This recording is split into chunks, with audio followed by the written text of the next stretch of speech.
L'affaire Jeffrey Epstein, on en a tous entendu parler. Un réseau de trafic sexuel au cœur des élites mondiales. Mais ce qu'on savait jusqu'à maintenant n'est peut-être que la partie émergée de l'iceberg. De nouvelles informations, issues de millions de documents, esquissent une histoire bien plus sombre, bien plus dérangeante, avec des allégations qui dépassent tout simplement l'entendement. Alors plongeons directement dans le vif du sujet. La question qu'on doit se poser est simple. Jeffrey Epstein, c'était qui vraiment? Juste un prédateur, un financier véreux, protégé par ses amis puissants? Ou était-il la clé d'un monde secret, un univers bien plus noir où certaines élites pensent pouvoir tout se permettre en toute impunité? C'est ce qu'on va essayer de démêler en se basant sur ce que ces fameux dossiers révèlent. Et attention, on entre tout de suite dans le dur. Parmi les allégations les plus extrêmes qui ressortent, il y a cette idée de fermes à bébés, des lieux où des enfants auraient été conçus et élevés dans un but bien précis, parfois même pour être sacrifiés. Bien sûr, ce ne sont que des allégations non prouvées, mais ça donne tout de suite le ton de l'horreur qu'on s'apprête à explorer. Et ce n'est pas fini. Comme si ça ne suffisait pas, les documents parleraient aussi de projets de clonage humain. Oui, de clonage. Ça peut paraître complètement fou, mais c'est pour montrer à quel point les accusations vont loin, bien au-delà de tout ce qui avait fuité jusqu'à présent. Pour essayer de comprendre comment on a pu en arriver là, il faut faire un petit retour en arrière. Parce que l'ascension de Jeffrey Epstein, en elle-même, c'est déjà une énigme. Comment un simple prof de maths dans une école privée UP devient un partenaire richissime de Wall Street, sans aucun diplôme, sans aucune expérience du milieu. Quand on regarde son parcours, c'est juste hallucinant. La vitesse à laquelle il gravit les échelons est spectaculaire.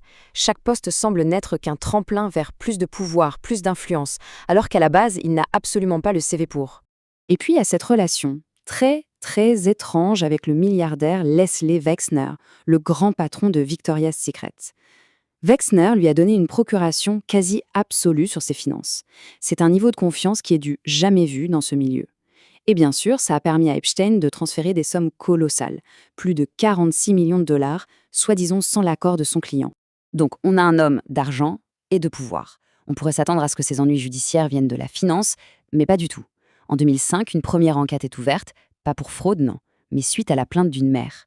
Et c'est cette plainte qui va commencer à tirer le fil d'une pelote bien plus sombre, un immense réseau de trafic de mineurs. Et ce que les enquêteurs découvrent fait froid dans le dos. Il y a notamment cette phrase, attribuée à Epstein par plusieurs témoins, « The younger the better », au plus jeune, au mieux. Tout est dit. L'enquête va mettre au jour au moins 36 victimes, dont certaines n'avaient que 14 ans. Et c'est là qu'on touche au cœur du scandale judiciaire. D'un côté, on a une montagne de preuves, des dizaines de victimes, un vrai système de recrutement organisé, des photos, des caméras cachées, un dossier en béton armé. Et de l'autre, un seul chef d'accusation, ridicule, sollicitation à la prostitution. On a complètement ignoré l'âge des victimes et la dimension de réseau criminel. Et le résultat est à l'avenant. Un accord de plaidé coupable passé en secret, incroyablement clément. Il s'en sort avec 18 mois de prison et n'en fera finalement que 13. Il a évité un procès fédéral qui aurait pu lui coûter des décennies de prison. Et surtout, cet accord a protégé non seulement Epstein, mais aussi tous ses complices, dont les noms n'ont jamais été rendus publics. L'affaire aurait pu s'arrêter là. Mais en 2019, notamment grâce au courage de journalistes et à la vague #MeToo, le dossier est rouvert. Et Epstein est de nouveau arrêté pour les mêmes faits de trafic. Cette fois, on se dit que la justice va passer. Mais le procès n'aura jamais lieu. Le 10 août 2019, coup de théâtre, Jeffrey Epstein est retrouvé mort dans sa cellule. La version officielle tombe rapidement, suicide par pendaison. Conséquence directe, l'action judiciaire est éteinte. L'affaire est close. Affaire close? Pas si vite. Parce que cette version du suicide, elle est pleine de trous. Les caméras de surveillance qui, comme par hasard, étaient en panne ce jour-là. Les 2 gardiens qui s'endorment pendant leur service et qui en plus falsifient les registres pour le cacher. Et le pompon, les charges contre eux seront finalement abandonnées.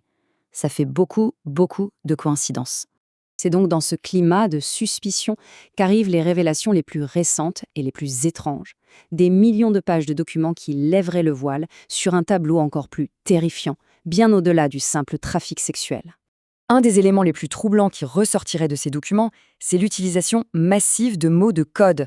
Par exemple, le mot pizza apparaîtrait plus de 1000 fois dans ces emails. Et selon certains analystes, ça renverrait directement à la théorie du Pizzagate, où Cheese Pizza, ou CP, serait un acronyme pour Child Pornography, la pornographie infantile. Et là où ça devient encore plus étrange, c'est quand des analystes font le lien avec des anecdotes publiques, comme cette interview où l'acteur Adam Sandler raconte une pizza party chez George Clooney. Bon, c'est très certainement une simple coïncidence. Mais dans ce nouveau contexte, l'utilisation de ces termes exacts suffit à alimenter les soupçons de ceux qui croient à cette théorie des mots codés. Et les dossiers contiendraient tout un tas d'autres allégations, non vérifiées, qui impliquent d'autres personnalités très connues.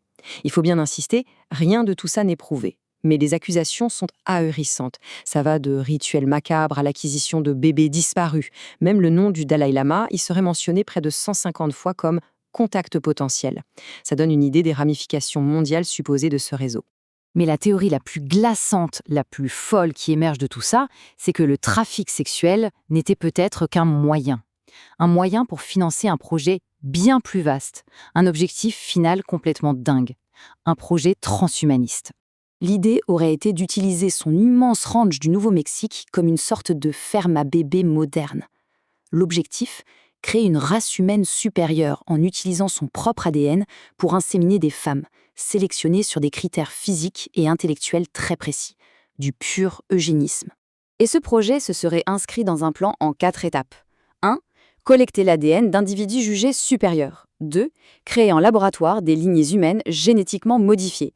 3. Cloner des enfants pour avoir une réserve infinie et intraçable. Et l'objectif final, l'étape 4, créer une élite transhumaine immortelle qui contrôlerait pour toujours les ressources du monde. On est en pleine science-fiction. Mais le point le plus important, le plus crucial, c'est peut-être celui-ci. Malgré toutes ces révélations, qu'elles soient avérées ou totalement folles, il semble qu'on n'ait vu que la moitié de l'histoire. Des sources sérieuses affirment que près de 50% des documents officiels de l'affaire Epstein sont encore aujourd'hui classifiés, inaccessibles au public. Ce qui nous laisse avec une question vertigineuse. Si tout ce qu'on vient de voir, l'impunité, les allégations extrêmes, ne représentent que la partie visible des dossiers, que peuvent bien contenir les milliers de pages qui sont encore tenues secrètes? L'histoire complète de l'affaire Epstein est peut-être très très loin d'avoir été racontée.